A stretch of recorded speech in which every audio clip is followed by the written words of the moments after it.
about having you here and performing for you.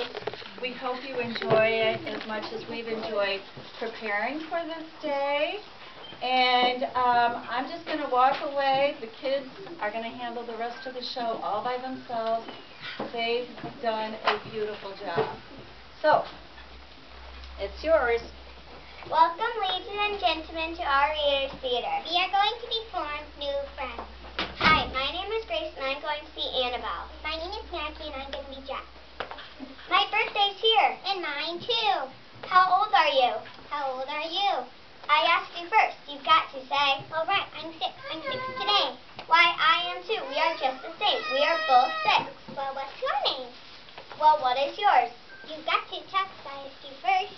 It's Annabelle. Now, what is yours? Why don't you guess? You've got to tell. All right, it's Jack. Where do you live? I live from here. Where do you live? A block from here. It's funny that we never met. I walked right by your house, I guess. I bet I've walked right by yours too, and yet we've never even knew. Well, let's be friends. I like that fine. Now you're my friend. And you are mine. Do you know how to read?